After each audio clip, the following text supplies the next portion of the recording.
책을 외쳐라는 책을 출판하셨어요. 맞아요. 이게 어떤 책이죠? 제가 이걸 좀 인터넷으로 찾아봤어요. 그랬더니 잘 지금 모르겠더라고요. 제가 우리 대표님 알고 싶으실까봐 제가 이렇게 갖고 왔습니다. 외처라고 써있죠?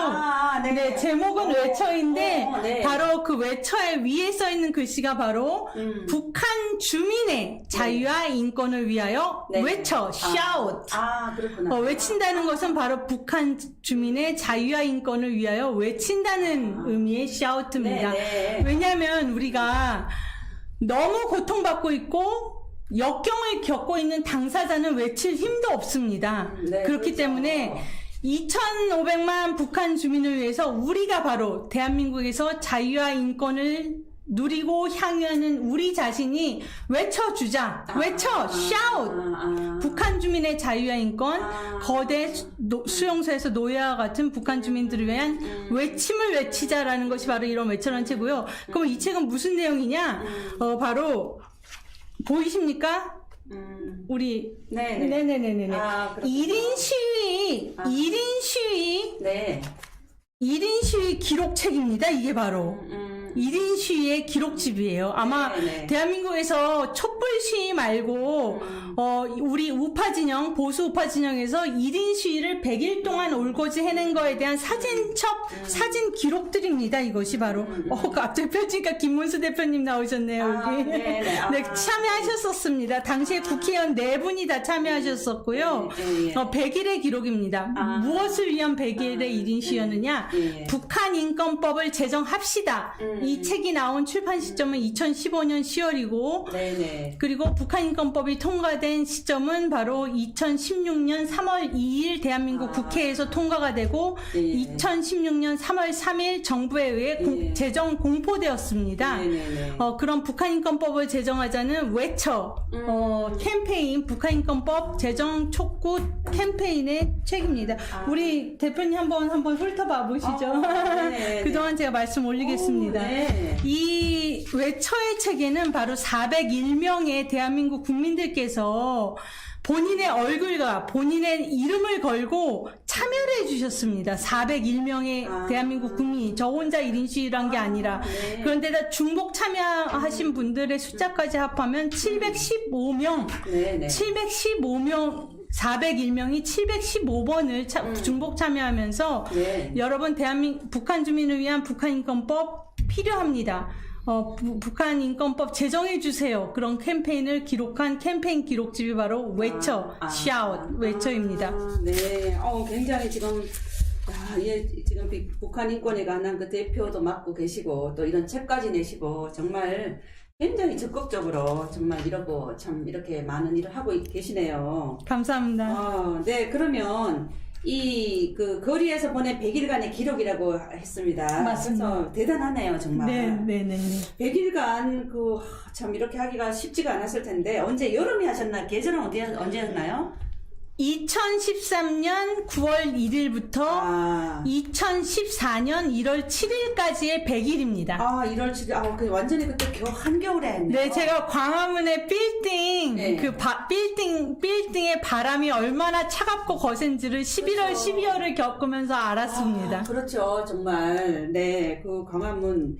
근데 이때 이제 100일간 엄청나게 많은 사람들이라든가 많은 것들을 보고 또한 경험도 많으셨을 텐데 그 중에 아주 대표적인 거 아주 한 가지를 좀 말씀하신다면 어떤 게 있을까요? 제가 이 질문을 받고 딱 하나만 말씀드려야 돼서 고민이 깊었습니다, 제가. 그렇죠. 네, 단 하나만 말씀드리자면 저 한 명의 의지, 저 한 명의 마음이 아니라 바로 401명의 대한민국의 국민들이 다 생업에 바쁘고 그럴 때 이 얼굴과 이름을 드러내는 1인 시위에 동참해주신 401명의 그 작은 영웅들, 그분들과 함께 한 것이 이 기록의 가장 큰 중대 의미이며, 그런 401명이 계셨기 때문에 북한인권법도 통과가 2016년 3월 3일 박근혜 대통령 정부에서 통과가 될 수 있었고, 그 401명의 그 관여, 인게이지먼트, 그리고 그 401명의 참여를 이끌어낼 수 있었던 게 가장 큰 의미라고 말씀드리고 싶었습니다. 네. 아우, 그동안 너무 고생을 많이 하셨네요, 정말.